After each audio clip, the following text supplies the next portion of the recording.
kalian itu enak saja jadi anggota DPRD, digaji dari uang rakyat, sudah menikmati uang negara. Apakah memang secara ekonomis itu menjadi ketua DPRD menguntungkan atau tidak, atau lebih menguntungkan jadi pengusaha?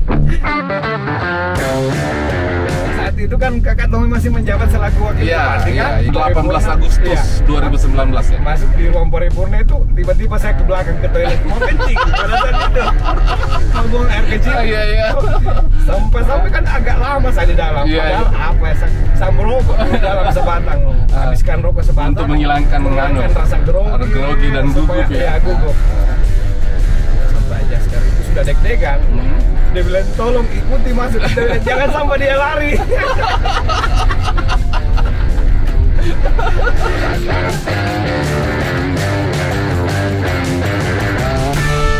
Assalamualaikum warahmatullahi wabarakatuh. Saya Tommy Satria Yulianto bertemu kembali di kanal Tommy Speak, kanal yang dibangun oleh anak muda Bulukumba yang peruntukannya untuk berbagi inspirasi, berbagi hal-hal baik tentang Bulukumba. Pada sore hari ini saya beruntung menemani salah seorang politisi yang saya anggap rising star, rising star, politisi rising starnya Bulukumba, namanya Haji Rijal, sosok anak muda yang saat ini mengemban amanah sebagai Ketua DPRD Kabupaten Bulukumba. Assalamualaikum warahmatullahi wabarakatuh. Siap. Adinda Ketua. Assalamualaikum warahmatullahi wabarakatuh. Apa kabar? Alhamdulillah baik. Hari ini saya diajak oleh Haji Rijal. Beliau yang nyetir sendiri. Ini menjadi sebuah kebanggaan tersendiri. Disopiri sama Haji Rijal. Untuk sambil jalan-jalan melihat Bulukumba aja ya. Iya, Dinda iya. ya. Saya panggil Dinda Ketua aja ya. Kalau boleh, ketuanya itu dilangkah. Oh, Dinda aja ya. Tidak nyantai-nyantai. Nyantai aja ya. Jadi persoalan jabatan hilangkan. Oke. Hari ini kita sama-sama kakak adik. Nah, kakak adik ya. Oke lah. Sebagai sahabat. Dinda saya Dinda Haji Rijal. Dinda Rijal. Saya menjadi salah seorang yang mengamati karir politiknya Dinda Rijal. Yang tiba-tiba muncul ke permukaan sebagai politisi muda di Kabupaten Bulukumba. Yang mungkin masyarakat ingin tahu sebelum menjadi politisi, siapa sebenarnya Haji Rijal? Jadi begini kakak ya. Ya. Pertama kami ucapkan terima kasih pada kesempatan sore hari ini. Kita jalan sama-sama. Ya. Kami sendiri yang lagi nyetir ini, beruntung sekali saya ini. Di mana beliau yang banyak memberikan saran dan masukan. Aduh, tidaklah. Alhamdulillah pada hari ini kami ada di posisi ini. Mungkin perlu kami sampaikan pada seluruh rekan-rekan sahabat, khususnya di masyarakat Bulukumba ya. Masyarakat Bulukumba dan penonton setia kanal Tommy Speak. Ya. Jadi kami perlu sampaikan bahwa yang pertama seperti apa yang disampaikan Kakak Tommy, bahwa saya ini bukan siapa-siapa. Kami masyarakat biasa sama seperti kita semua. Namun tentunya memang kami terlahir di desa, tapi mulai dari kecil SMP sampai hari ini kami banyak bergaul di lingkup perkotaan. Oke. SMP-nya di mana, Ji? Dinda? Kalau SMP pertama kami di pondok pesantren. Oh, pondok pesantren. Ustaz juga nih ceritanya ya. Jebolan pesantren. Jebolan pesantren ya. Jadi di IMIM 3 bulan bergeser ke apa namanya? Pondok pesantren Ponci. Oh, di Ponci. Ponci. Waktu SMP. SMP. Kurang lebih 8 bulan dan selanjutnya pindah lagi ke SMP. Oh iya? SMP. Kenapa berpindah-pindah, Dinda? Maklum pada saat itu namanya umur masih muda ya. Masih kepengen selalu bersama dengan keluarga, sehingga tidak betah rasanya. Iya, tidak betah jauh dari keluarga, sahabat-sahabat kecil. Akhirnya saya pindah ke SMP pada saat itu dan bisa dekat kembali dengan keluarga. Terus setelah SMP ke SMA mana nih? SMA pindah berapa kali lagi, Kak? Oh ya? Jadi saya ini banyak alumni. Masuk di STM yang di ini apa Caile, Oh ya. Heeh. STMP pabrik. Selesainya orang selalu katakan sekolah pembuangan, SMA Muhammadiyah, tapi enggak lah. alhamdulillah rata-rata yang jebolan dari Berhasil ya. Muhammadiyah itu banyak yang berhasil. Banyak ya. liatin saya jadi polisi, tentara, banyak juga yang jadi pegawai negeri sipil. Alhamdulillah. Setelah selesai bangku SMA, lanjut ke Makassar, kursus dulu Kak setahun. Oke, sempat kursus otomotif sama dengan teman karena hobi balap-balap dulu sama dengan teman-teman kan. Akhirnya kursus otomotif setahun di Makassar. Setelah selesai baru tahun berikutnya tahun 2005 baru lanjut di bangku kuliah. Itu pun ya kuliahnya lari-lari kan. Setelah selesai kuliah, apa aktivitasnya Haji Rijal? Saya masih dalam tahapan perkuliahan Kak, sudah mulai aktif sedikit karena kebetulan keluarga semua berkecimpung di dunia usaha, khususnya komoditi hasil bumi. Jadi dasar-dasar itulah kami bangun komunikasi juga sama teman-teman khususnya pengusaha hasil bumi di Makassar. Jadi setiap ada barang ceritanya seperti cengkeh, beras, apa dan lain sebagainya hasil dari Bulukumba, kami cari pasaran di Makassar. Nah, setelah terjun ke dunia itu perlahan-lahan kami tahu jalur-jalurnya di sekitaran terbentuk jejaringnya ya. Terbentuk jejaring, kami punya jaringan di Makassar. Akhirnya pada saat itu aduh tidak fokus lagi kuliah Kak. Oh enggak fokus kuliah, tidak fokus lagi. Gara-gara sudah dapat uang ya. Bisa menghasilkan uang sendiri. Bisa mendapatkan sedikit lah di Makassar pada saat itu. Akhirnya dari reguler pindah ke non reguler pada saat itu. Jadi masuknya itu Sabtu Minggu. Extension ya, bisnis kelas lah ini. Jadi hari-hari biasa kami gunakan untuk bangun komunikasi dengan teman-teman. Atau sempat kalau istilahnya di dunia usaha komoditi itu Kak broker. Oh, sempat jadi ya. Jadi kadang ada barang dari Sulawesi Tenggara, dari Bone. Kami fasilitasi untuk masuk di gudang, dapat keuntungan lumayan, 200 rupiah, 100 rupiah per kilonya, tapi kali banyak. Alhamdulillah. Jadi memang Haji Rijal ini, Dinda Rijal ini, dikenal sebagai pengusaha sukses. Aduh, bukan juga sih Kak. Iya dong, jangan merendah lah. Terus maksudnya gini, kenapa kemudian memilih usaha itu di komoditas? Apa alasan Dinda Rijal kemudian membuka usaha itu di sektor komoditas?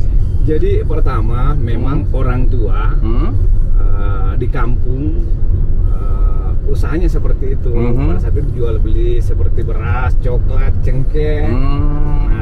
Melanjutkan usahanya. Orang tua. Terus mertua juga seperti itu. Semua juga ipar-ipar saya usahanya di community semua. Akhirnya kita ini satu rumpun keluarga yang memang bergerak di sektor itu bergerak di dunia itu, tentu kami juga harus masuk ke ranah itu kan. Dan juga memang karena Bulukumba memiliki potensi yang luar biasa terkait dengan sektor pertanian itu. Akhirnya 2009 kami menikah. 2 bulan menikah mandiri, coba bangun usaha sendiri. Perlahan-lahan kami bangun, kami rintis. Alhamdulillah, ya namanya dinamika dalam dunia usaha pasti ada. Kami juga sudah melalui beberapa gelombang-gelombang. Pasti ya. Pas namanya itu, usaha itu pasti ada naik turunnya kan. Betul. Di situ awalnya kami mulai kenal dengan beberapa teman-teman khususnya pengusaha-pengusaha di lingkup kota. Sudah mulai kita bangun jejaring juga. Awalnya dari situ. Terus singkat cerita, tahun 2018 kemarin banyak sahabat, keluarga yang meminta gimana kalau 2019 ini ada niatan nggak untuk terjun di politik? Saya bilang Ya. Ya, selama ini kita Oh, jadi memang masuk di dunia politik itu diminta oleh keluarga, teman-teman. Jadi awalnya begini, Kak. Sampai teman-teman atau keluarga pada saat itu kan banyak keluarga yang tinggal di kampung, kami sudah ada di kota. Tentu ada beberapa kepentingan mereka, seperti ada keluarga yang masuk ke rumah sakit karena kebetulan ibu juga istrinya Dinda ya. Iya, kebetulan dia kerja di rumah sakit, terkadang dia minta tolong untuk difasilitasi, dibantu. Alhamdulillah, itu yang menjadi dasar utama. Yang kedua juga seperti ada keluarga yang ditilang atau minta difasilitasi ambil SIM apa, karena kebetulan rekan-rekan dari kepolisian, anggota-anggota lantas rata-rata teman. Alhamdulillah mereka banyak membantu. Sebelum masuk dunia politik, Haji Rijal ini dikenal sebagai orang yang hobi otomotif. Iya. Malah jadi pembalap kalau tidak salah. Punya tim balap kan? Punya. Kenapa sampai bisa terjun ke tim balap itu? Malah salah satu yang saya tahu bahwa kenapa muncul namanya Rijal Neo itu dari balap ya. Jadi teman-teman di kota itu memang lebih apa namanya? Tahunya itu Bang Neo ya. Iya, jadi memang mulai apa sih artinya Neo? Sebenarnya sih Kak enggak tahu apa pada saat itu waktu SMP, mungkin kelas 2. Tidak ada apa ya, cuma muncul di benak sendiri, tiba-tiba dipanggil sama teman-teman. Gimana kalau nama ini Bang Neo, akhirnya melekat itu Neo ya. Sekarang jadinya Rijal Neo, Haji Rijal Neo. Saya pikir ada maknanya tuh Neo tuh. Nggak ada, cuma nama samaran biasa, panggilan. Nama pembalap ya. Iya. Pernah dapat juara enggak?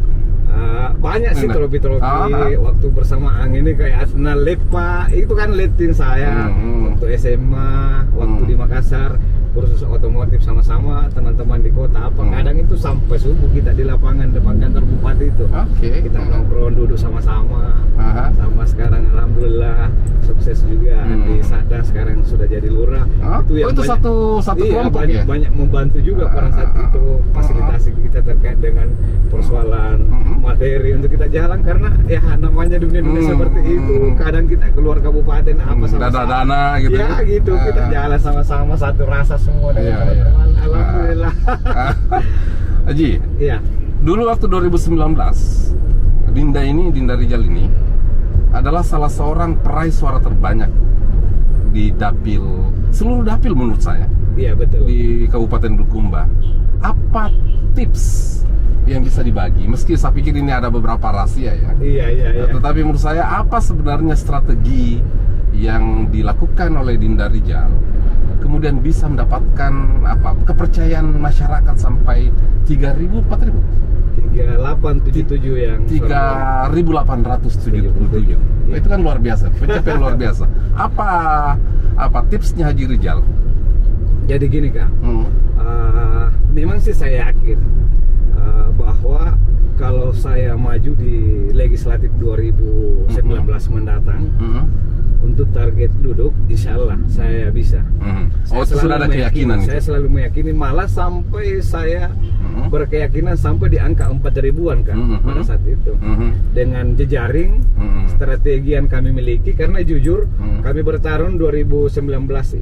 Di caleg kemarin itu bukan jalur politik yang kami gunakan, tapi strategi yang kami gunakan itu di jalur bisnis. Jaring pedagangnya. Jaring pedagang. Gantaran Kindang ini kan mayoritas pedagang, di beberapa titik. Jadi kemarin contoh daerah Manauni sana, daerah Bolon Rapua sana, daerah Bontenyeleng. Saya panggil semua yang menjadi mitra saya di dunia usaha kan. Kadang kan kalau misal musim-musim barang, pasca panen itu di bulan 8, bulan 9, bulan 10, pedagang-pedagang di kampung ini kan namanya cengkeh ini modalnya agak besar. Terus untuk mencukupi modalnya mereka ini kan agak berat juga. Dan kami alhamdulillah punya jaringan juga di luar sampai ke Jawa.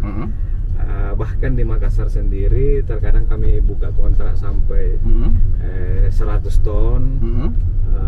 Mereka itu langsung mentransfer dananya sampai 80%. Jadi itu juga yang kami bagi-bagi ke mereka. Jadi barangnya semua masuk ke saya. Nah, gitu awalnya. Alhamdulillah. Itulah kepercayaan itulah. Akhirnya terbangun.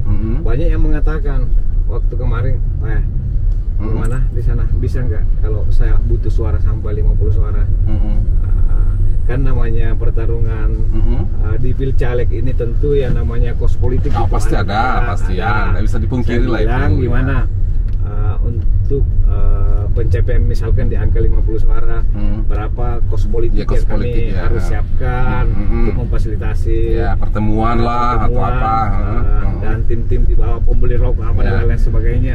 Mereka katakan, waduh, kalau bercerita terkait persoalan itu kayaknya berat juga untuk saya mau terima kalau misalkan kita mau kasih ke saya kan. Bilang kenapa? Saya bilang suatu kesyukuran kami dari awal start merintis dunia usaha jual beli hasil bumi ini kan yang fasilitasi modal kemarin. Saya juga harus ingat itu. Kalau di angka 50 suara saya sendiri yang punya tanggung jawab di sini. Alhamdulillah ini bisa dibuktikan. Jejaring inilah yang kami bangun sampai di beberapa titik dan alhamdulillah memang seperti itu, faktanya seperti itu, Kak. Banyak orang katakan, wah, langsung Anda terkenal pada saat ini apa namanya peraih suara terbanyak Bulukumba. Banyak yang katakan berapa sih kos politiknya? Pasti banyak yang dikasih keluar Haji Rizal nih. Iya. Kalau kepikir-pikir dengan teman-teman yang lain, Kak, jujur malah mungkin banyak lebih besar dari itu ya. 40 anggota DPRD Bulukumba ini saya tidak masuk 10 besar untuk kos politik yang kami gunakan kemarin. Oke, terus dari apa masyarakat biasa lah yang seperti yang disampaikan Haji Rizal, anak muda pula ya. Tetapi saya percaya dikenal satu gantaran dan Kindang mungkin mengenal siapa Haji Rizal. Kenapa terus kemudian terpilih menjadi ketua DPRD? Jadi kan begini, taunya kan keluarga namanya sumber daya manusianya kan nggak sampai ke situ. Bahwa peraih suara terbanyak P3 adalah partai pemenang pemilu, maka tidak ada alasan. Haji Rizal ini harus jadi ketua kan? Suara terbanyak pula ya? Suara terbanyak. Sementara kan senior saya ada beberapa. Betul. Yang 3 periode, 2 periode kan? Ada di Haji Jupri, Andi Pangerang, Pak Udin Hamzah kan? Kan mereka senior semua. Senior saya juga itu. Saya juga yang paling lucu, Kak, pada saat itu saya terjun ke politik. Saya belum pernah injakan kaki di DPRD itu seperti selama ini belum pernah injakan kaki di kantor DPRD. Satu pun alat kelengkapan dewa ini nggak ada. Saya tahu. Saya bilang gimana caranya. Tapi keluarga nggak mau terima. Harus saya jadi pimpinan. Harus saya jadi ketua. Waduh. Jadi secara kapasitas sebenarnya Haji Rizal mengatakan bahwa saya ini belum tahu apa-apa di DPRD. Gitu. Tapi kemudian karena ada desakan dari konstituen bahwa Haji Rizal ini memperoleh suara terbanyak dengan 3.877, maka sebenarnya kursi DPRD itu harusnya dimiliki oleh Haji Rizal. Terus apa yang membuat Haji Rizal kemudian mau menjadi ketua DPRD? Apa yang Haji Rizal lakukan supaya kemudian orang bisa percaya bahwa Haji Rizal ini layak jadi ketua? Jadi gini awalnya, kan setelah selesai pemilihan, ini kan ada range waktu kan untuk memasuki tahapan pelantikan. Sampai-sampai mungkin dalam hidup saya inilah beban yang paling berat saya pikir. Dunia baru yang kami masuki, yang belum pernah kami tahu sebelumnya seperti apa kan. Jadi tapi keluarga ini mendesak, tidak ada alasan. Pokoknya harus Haji Rizal yang jadi ketua DPRD. Kamu ini peraih suara terbanyak. Kesempatan tidak datang 2 kali. Jangan sia-siakan kesempatan ini. Saya bilang betul, kesempatan tidak datang 2 kali. Tapi namanya dunia baru yang kami masuki, tentu ini butuh proses lah. Nggak segampang itu. Ini lembaga besar. Tiba-tiba kita mau langsung ada di pucuk pimpinan. Disorot sama masyarakat kan ya, disorot pula sama masyarakat. Yang selama ini kita dunia di mana, di lapangan seperti apa kan? Kita ini di mana saja jadi. Tiba-tiba sekarang kami mau diikuti protokoler ini, safety semua gimana caranya, dan saya paling tidak bisa di posisi itu. Saya bilang, saya minta petunjuk, sholat istihara, ya Allah, kalau memang saya mampu di posisi itu, maka berikanlah jalan untuk mempermudah dalam pengurusan ini. Tapi kalau memang saya sulit, berat di posisi ini, maka beratkanlah saya jalanku untuk pengurusan baik di DPP maupun di DPW. Tapi saya rasa semua ini berjalan mudah saja, Kak. Saya bilang, artinya signalnya Tuhan bahwa memang Haji Rijal harus jadi ketua DPRD. Gitu. Jadi sampai saya mikir, aduh gimana caranya? Tak satu pun alat kelengkapan dewan yang saya tahu. Apa ini komisi, apa ini fraksi. Pokoknya tak satu pun, Kak. Yang saya tahu, tiba-tiba kami ini mau diunsur pimpinan. Pada saat itu ada teman di Jakarta minta, gimana kamu ke Jakarta aja dulu, coba ada teman saya, nanti kami fasilitasi coba ke sana. Ada sekolah kepemimpinan di sana, coba kami arahkan ke situ. Jadi Haji Rijal ikut sekolah kepemimpinan? Saya ke sana 1 minggu, Kak. Wow. Saya ke sana seminggu. Saya bilang, gimana caranya? Jadi ditanya, apa beban yang paling berat kamu rasa? Saya bilang, ini ada, saya paparkan bahwa seperti ini, kami masuk legislatif 2019, terus partai kami, partai pemenang pemilu, dan kebetulan saya ini peraih suara terbanyak, dan keluarga sahabat meminta saya untuk menjadi ketua DPRD. Gimana caranya nih? Sementara basic saya kan bukan di situ. Dia bilang, sepanjang ada kemauan, jangan patah semangat. Dia bilang, ini kesempatan loh, Bapak Rizal. Itu betul. Kesempatan tidak datang 2 kali. Itu betul. Dia bilang gitu. Itu betul. Saya bilang, kalau gitu bantu saya, semoga bisa berjalan dengan baik. Berikan kami saran dan masukan. Dia bilang, oke, kau tinggal 4 hari lah, kami coba fasilitasi bahwa seperti ini. Alhamdulillah di situ ada dasar sedikit. Setelah pulang, saya sudah percaya diri juga. Sudah lumayan percaya diri ya. Bilang, dengan izin Allah, insya Allah saya bismillah. Mereka sudah mulai, dia bilang, itu yang kami tunggu. Lucu juga sebenarnya. Tentu lepas dari situ kan ada juga tantangan, ada teman juga dari internal praksi yang berkompetisi lah ya, untuk mendapatkan peluang yang sama ya. Dan banyak laporan lah ke DPP, DPW bahwa ada orang baru belum paham sama sekali. Malah paling lucunya itu, Kak, waktu pertama kami menjaga kaki di DPRD kan, teman-teman ini sudah tahu bahwa calon ketua ini kalau pelantikan 2019 kan. Kan sebenarnya dengan suara terbanyak Haji Rijal kan mendapatkan privilege. Privilege itu dalam artian bahwa jalan tol lah, karena memang punya kerja keras untuk memenangkan partai. Haji, Dinda, apa pengalaman yang tidak bisa dilupa oleh Haji Rijal pada saat menjadi ketua DPRD, di awal-awal menjadi ketua DPRD? Apa pengalaman yang tidak bisa terlupakan? Pada saat itu kan Kakak Tommy masih menjabat selaku wakil bupati kan? Waktu pelantikan pada saat itu Kak Tommy yang hadir, bupati hadir. Jadi namanya kursi pimpinan kan orang selalu katakan sakral ya. Jadi dengan beberapa sorotan seluruh masyarakat Bulukumba menyorot kita. Tentu mungkin hari ini kita anggap biasa-biasa saja, tapi kalau orang pertama kali, tentu ini adalah hal yang sangat luar biasa. Auranya berbeda berbeda dengan biasanya kan. Sampai-sampai paling lucu itu Pak Haji Askar. Dia bilang, kan itu waktu Kak mungkin masih ingat, setelah masuk di ruang paripurna, 18 Agustus 2019 ya. Masuk di ruang paripurna itu tiba-tiba saya ke belakang ke toilet mau kencing pada saat itu. Mau buang air kecil. Sampai-sampai kan agak lama saya di dalam. Padahal apa ya, saya merokok di dalam sebatang. Habiskan rokok sebatang untuk menghilangkan rasa grogi dan gugup gugup. sampai Ajaskar itu sudah deg-degan. Dia bilang tolong ikuti masuk ke toilet, jangan sampai dia lari.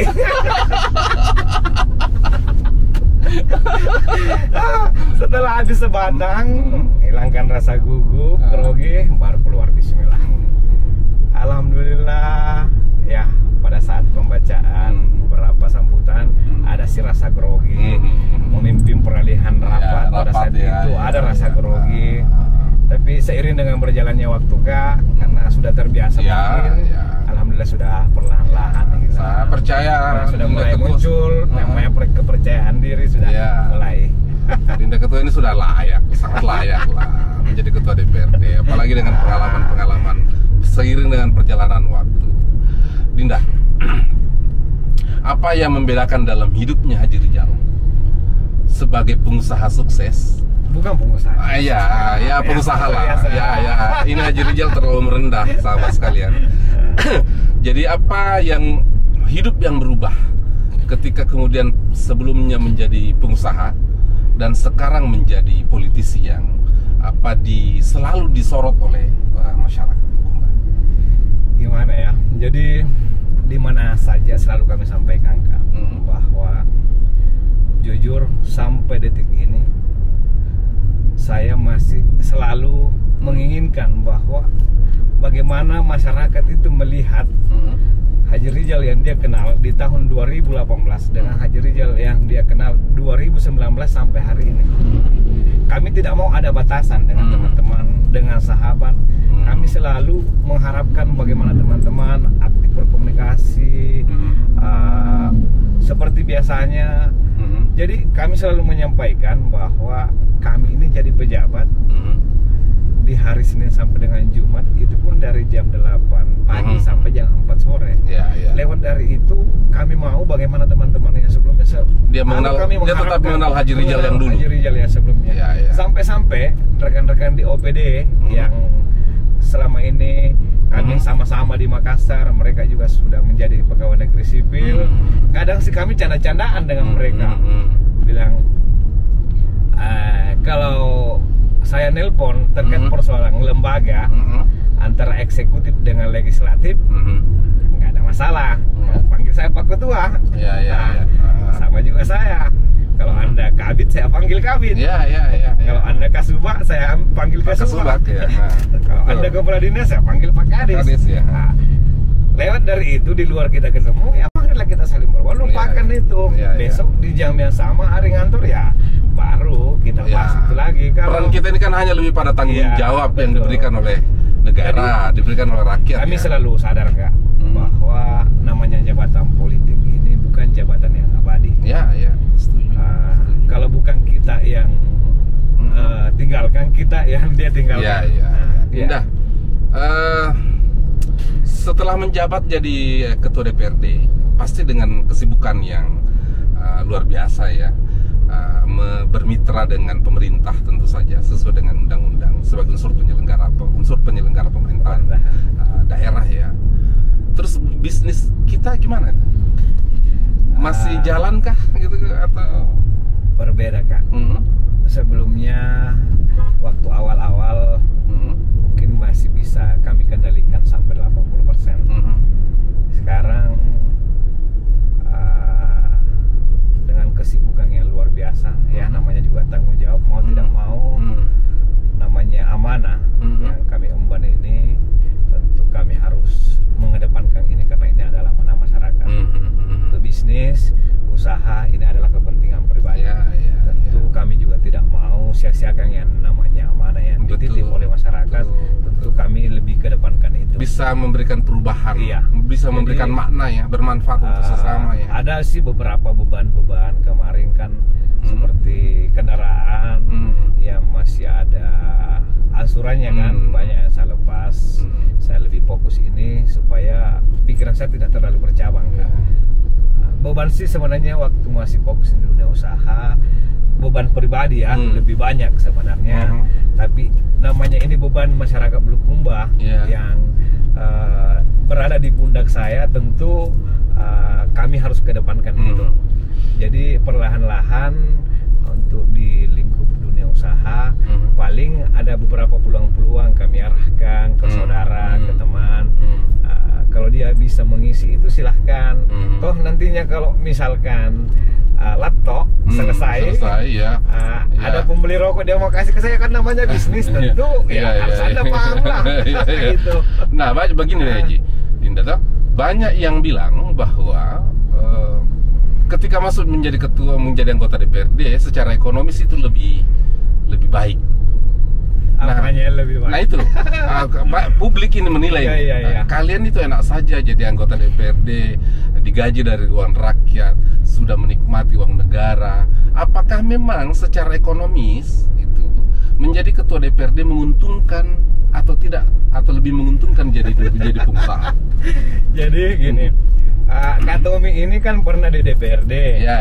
Sebelum jadi wakil bupati kan.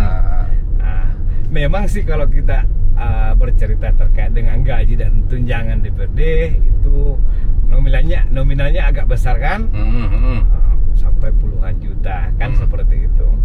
Tapi ya berbeda lah sebenarnya Kak. Kalau pendapatan di dunia usaha ini kan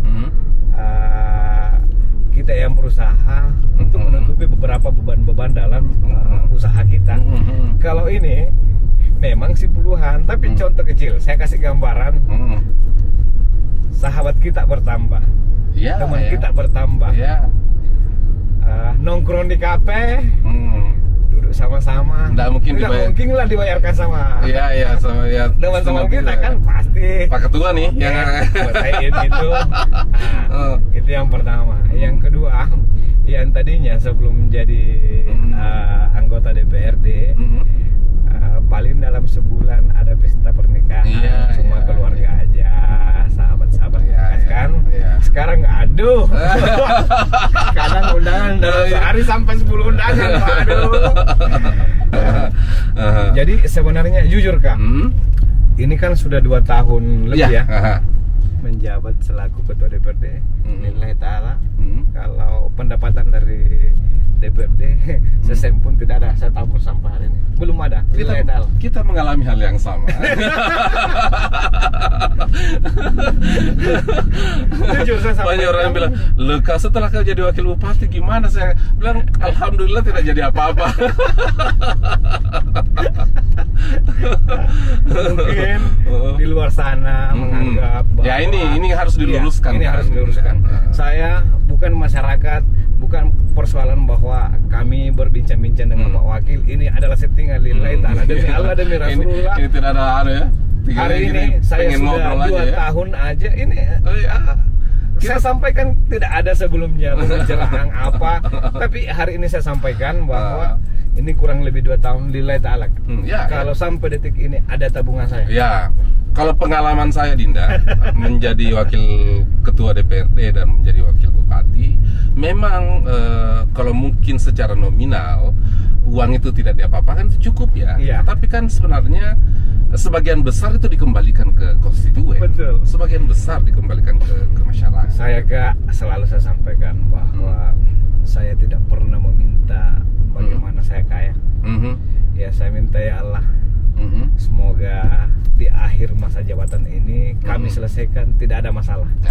Amanah ini bisa dijalankan sebaik-baiknya, karena jujur pesan orang tua, pesan sahabat, keluarga bahwa banyak pimpinan-pimpinan sebelumnya yang kena persoalan itu, dan itu selalu saya mintakan.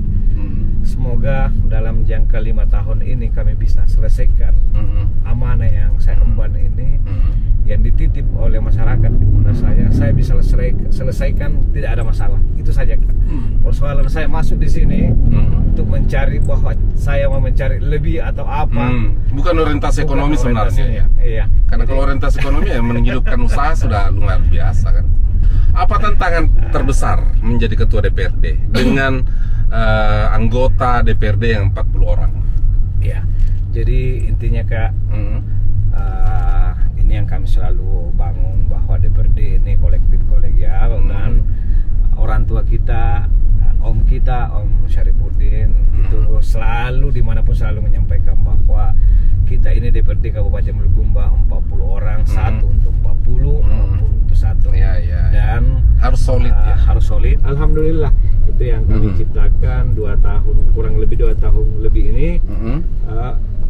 Kami jalankan roda pemerintahan bersama dengan eksekutif dan teman-teman khususnya di DPRD.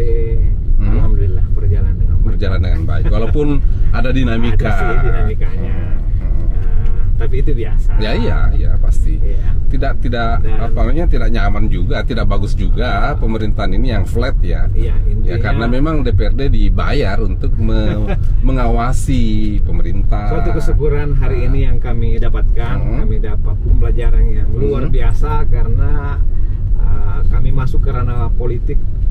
Kami diajarkan lebih dewasa lagi. Itu alhamdulillah mental saya mulai terbentuk. Ya kita paham lah. Akan semakin lebih matang lah ya dalam berpolitik. Beberapa kritikan-kritikan baik di sosial media, kritikan secara langsung, tapi ya kita harus terima itu. Haji Rijal selama jadi ketua DPRD pernah di demo enggak?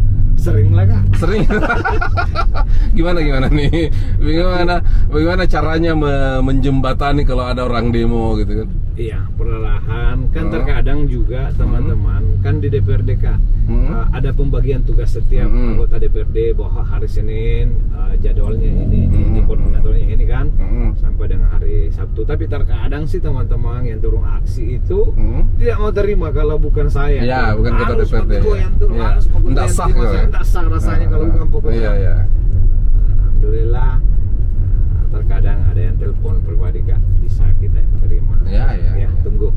Saya lebih enjoy rasanya kalau bisa dikomunikasikan dengan baik dulu. Karena terkadang sih juga teman-teman kelewatan caranya Kak. Biasa terlalu terlalu progresif caranya. Saya bilang janganlah seperti itu. Kita ini sama-sama manusia biasa punya perasaan. Karena kalau Anda mengatakan kami ini salah, apakah Anda sudah benar? Belum tentu juga. Anda harus paham mekanismenya seperti apa. Dan kami di lembaga legislatif ini kan ada regulasi. Tidak semudah apa yang menjadi kemauan adik-adik, maka itu besok harus selesai. Harus turun rekomendasi. Kami juga besok kamu maunya begini, besok selesai. Ini tidak semudah apa yang menjadi kemauan Anda, besok harus selesai. Dan kadang saya sampaikan ke adik-adik bahwa semoga ke depan Anda lah menjadi generasi pelajar kami dan Anda bisa paham bahwa suatu waktu inilah mekanismenya. Suatu waktu akan begitu memang. Suatu waktu akan terjadi proses regenerasi ya. Mereka juga akan berada pada posisi ini gitu kan. Terus gimana mempertemukan pandangan antara DPRD sebagai sebuah kelembagaan dengan pemerintah daerah. Pengalamannya Dinda Rijal sebagai ketua DPRD seperti apa? Jadi tetap bahwa dari 40 anggota DPRD, 3 unsur pimpinan tentu kami harus menjembatani bersama dengan Sekwan. Seperti itulah kadang kami menyampaikan ke pemerintah daerah dalam hal ini Bupati. Sesuai dengan fungsinya sesuai dengan fungsi DPRD bahwa apa yang menjadi keputusan kami, kami juga harus tetap komitmen dengan teman-teman. Tidak semudah bahwa pemerintah daerah menginginkan ini, kami langsung menyetujui.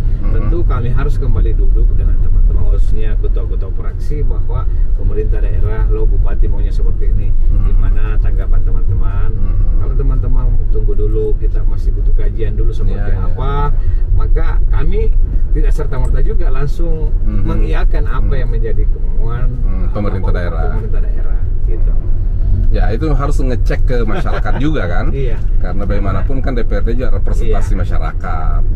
Pemerintah daerah juga sudah dalam menyusun program itu kan juga mengacu pada analisis dan apa kebutuhan masyarakat. Mempertemukan inilah perlu diskusi ya. Jadi kita sangat mengharapkan bagaimana antara eksekutif dan legislatif itu bisa berjalan dengan baik, bisa bersinergi dengan baik, karena kapan kita berselisih paham, rakyat juga korbannya, rakyat Bulukumba yang tidak dirugikan.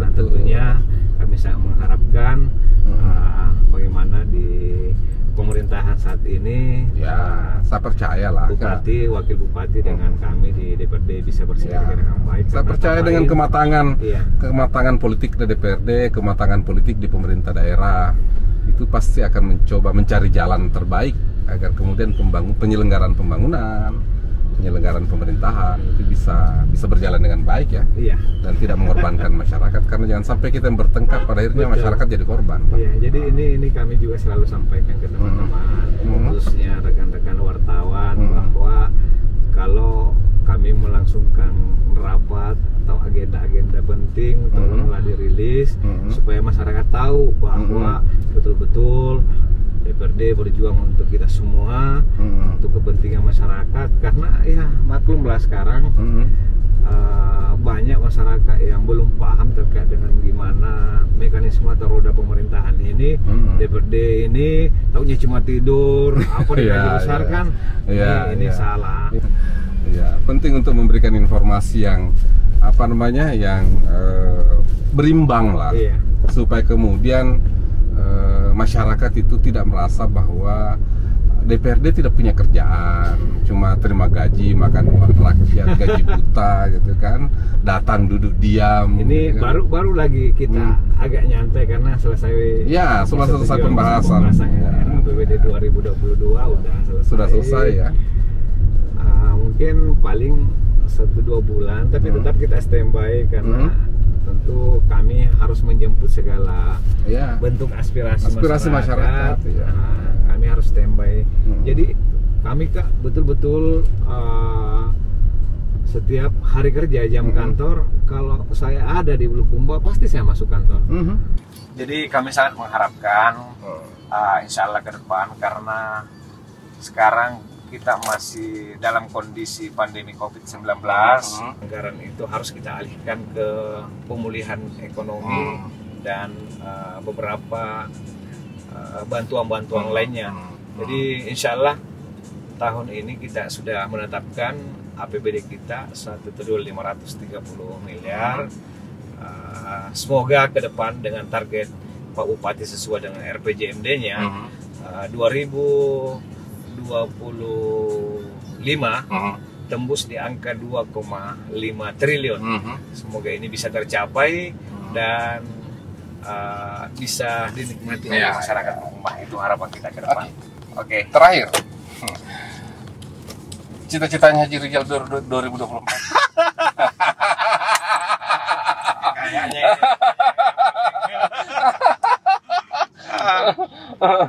tetap insyaallah berbuat yang terbaik. Tinggal masyarakat yang menilai. Gimana? Bos, Oke. Itulah tadi Haji Rijal, sosok anak muda Bulukumba yang saat ini menjadi ketua DPRD Kabupaten Bulukumba. Haji Rijal bagi saya adalah rising star atau politisi yang melejit namanya, yang berangkat dari anak muda yang berusaha secara mandiri membangun usaha di sektor komoditas Bulukumba, karena kita tahu memang Bulukumba memiliki potensi di sumber daya alam yang sangat baik. Kemudian berpindah menjadi politisi, saat ini menjadi ketua DPRD, dan kita dengarkan tadi bagaimana secara terbuka Haji Rijal menyampaikan bahwa dia tidak siap secara kapasitas dan skill menjadi ketua DPRD, tetapi kemudian dia berusaha untuk kemudian mampu meyakinkan masyarakat Bulukumba bahwa dia layak mengemban amanah sebagai ketua DPRD. Kita doakan Haji Rijal tetap menjadi figur yang amanah, figur yang dicintai oleh masyarakat Bulukumba dengan jabatan ketua DPRD-nya, dan mudah-mudahan semakin sukses di masa mendatang. Mudah-mudahan publik masyarakat Bulukumba tetap memberikan apresiasi atas kerja-kerja kerasnya, kerja-kerja cerdas dan kerja-kerja ikhlasnya di Kabupaten Bulukumba. Demikian dari saya, Tommy Speak, kanal yang dibangun oleh anak muda Bulukumba untuk kepentingan berbagi hal-hal baik tentang Bulukumba. Kita bertemu di kanal di edisi selanjutnya. Semoga kita tetap diberikan kesehatan di tengah pandemi ini, dan mudah-mudahan Haji Rijal, sosok politisi muda yang luar biasa yang saya kagumi, itu diberikan kesehatan oleh Allah Subhanahu wa Ta'ala. Assalamualaikum warahmatullahi wabarakatuh. Oke, terima kasih.